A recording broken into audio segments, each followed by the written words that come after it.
Buenos días, mi nombre es Constanza Armendáriz y hoy les presentaré el tema de un presidente sumamente significante en la historia política del Ecuador. Les comentaré sobre Eloy Alfaro, o más conocido en mi patria como el viejo luchador. Empezaremos con una frase: la libertad no se implora de rodillas, se conquista en los campos de batalla. Eloy Alfaro nació el 25 de junio de 1842 en Montecristi, Ecuador. Fue hijo de un español y una ecuatoriana. Después de graduarse de sus estudios secundarios, ayudó a su padre a hacer los negocios familiares, pero no fue hasta cumplir 22 años que decidió rebelarse ante la política conservador cristiana del presidente del tiempo, García Moreno. La mecha que prendió el fuego dentro de Don Eloy fueron dadas gracias al protectorado francés del Ecuador de 1859, que correspondía con establecer colonias francesas en Guayaquil bajo la protección del rey de Francia. Desde joven, Eloy Alfaro se sentía identificado con las ideas liberales, en especial las que tenían el objetivo de separar a la Iglesia del Estado. Aquí, Don Eloy decide unirse a las filas liberales. En 1863, las Fuerzas Armadas Liberales salen en contra del gobierno de Moreno, pero son derrotadas.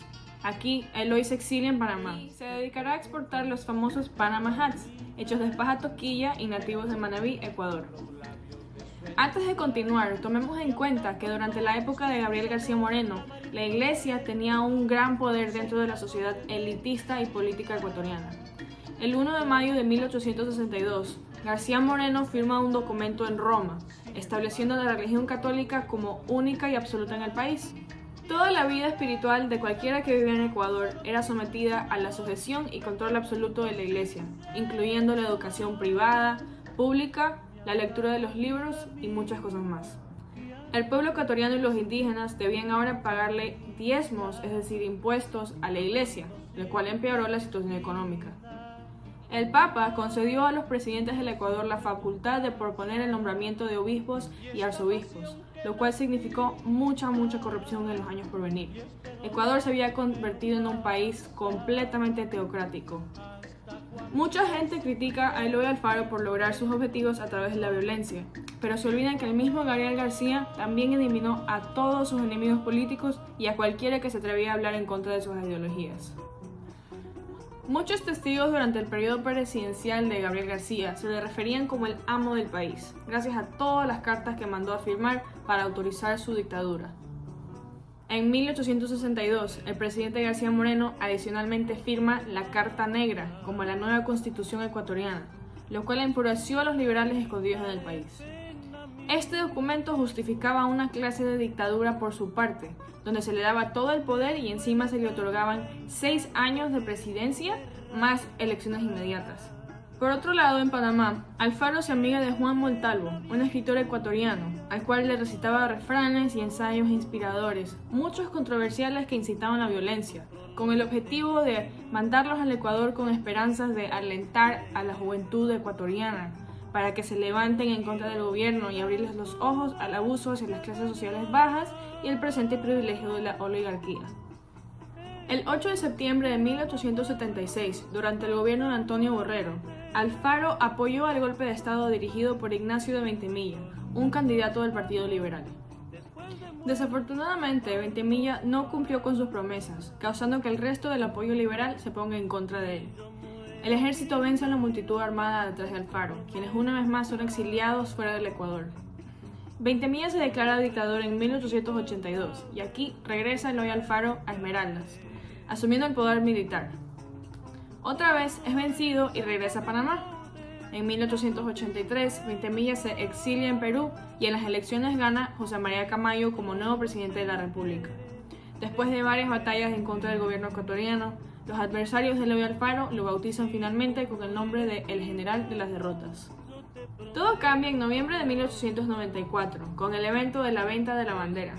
Esto sucede cuando el presidente Luis Cordero Crespo autoriza que un buque chileno llamado Esmeraldas utilice la bandera del Ecuador cuando Chile se declara Japón. Este evento marca el fin y el comienzo de un nuevo periodo, ya que el siguiente año del 95 Guayaquil se levantaría en contra del gobierno ecuatoriano y al fin triunfaría la revolución liberal. Aquí, Eloy Alfaro empieza a verse como un líder inigualable. Ya había enfrentado a 3 presidentes, Y a pesar de haber perdido tantas veces, jamás se rindió ni puso sus objetivos a un lado. Este es el periodo en el cual se lo conoce con el nombre del viejo luchador. Luis Cordero renuncia a su posición y aquí Alfaro es nombrado jefe supremo. Eloy derrota a los conservadores en San Miguel de Chimbo, Gatazo, El Guirón y en Quito. Y el 5 de junio de 1896 él gana la presidencia, pero no es por elecciones democráticas, lo hace a través del golpe de Estado. Durante su primer año como jefe supremo, don Eloy tuvo que lidiar con el abuso y la violencia del clero, el resto de las multitudes conservadoras y las amenazas de sus enemigos. Lamentablemente, hay registros de abuso causado por los militares alfaristas y los injustos arrestos y exilios de algunos miembros del clero. Ahora hablaremos brevemente sobre las obras de Eloy Alfaro. La primera medida que toma él como jefe supremo fue exonerar a los indígenas de la contribución de los impuestos territoriales. También logró la completa abolición de la Carta Negra firmada por García Moreno. Don Eloy creó las primeras escuelas públicas laicas, empujando a los jóvenes a conseguir una educación accesible, gratuita y obligatoria. Construyó institutos como la Escuela del Bolívar, el Instituto Nacional Mejía, el Colegio Manuela Cañizares y el Colegio Vicente Rocafuerte. Gracias al laicismo implementado por el presidente, ahora los ecuatorianos podían ser ciudadanos y escoger en qué creer religiosamente sin temor a represalias.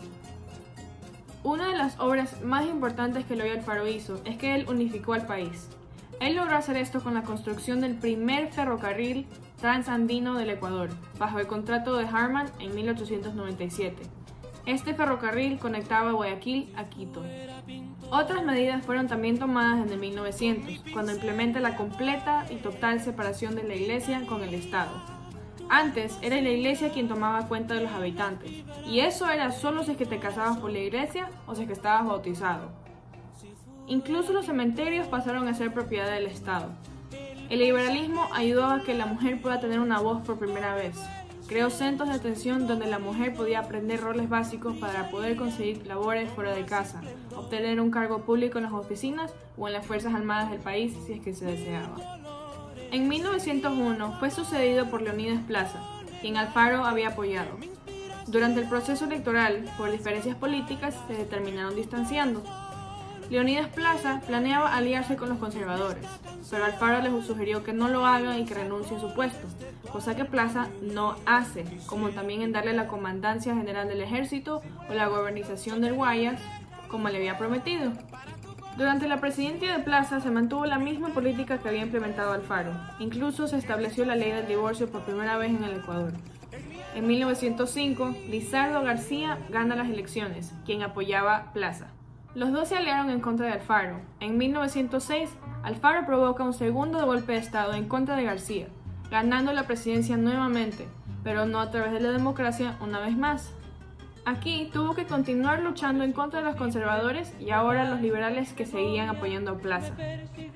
Durante su segunda presidencia, gracias a las atrocidades de las Fuerzas Armadas alfaristas, don Eloy ganó mucha mala fama y se le sumaron el número de enemigos. Durante esta presidencia se fundarían muchos bancos y en 1909 se daría en Quito el primer Congreso de Obreros. Se creó la Luz Roja y se estableció la sanidad pública. Comenzó la construcción del agua potable en Quito, así como la canalización en Guayaquil. Los conservadores organizan un golpe de Estado y Alfaro se exilia en Panamá una vez más. Una vez que escucha que los conservadores quieren retomar el poder del país, Eloy regresa a Guayaquil con la esperanza de un último cambio. Desafortunadamente, Eloy Alfaro no tiene un final feliz. A pesar de soñar con un Ecuador más moderno y más desarrollado, sus grandes obras terminaron enfureciendo al sector burgués y a la Iglesia. Pensando que podía influenciar un golpe de Estado hacia el nuevo presidente Freire, Alfaro y sus compañeros son capturados en Guayaquil y de ahí trasladados a Quito. El 28 de junio de 1912, gracias a un gran elaborado plan de manipulación, acaban con la vida del viejo luchador. Fusilaron a los alfaristas en la misma cárcel, pero ahí no termina la tragedia. Una masa enfurecida demanda el cuerpo de Eloy Alfaro y también el de las otras víctimas liberales.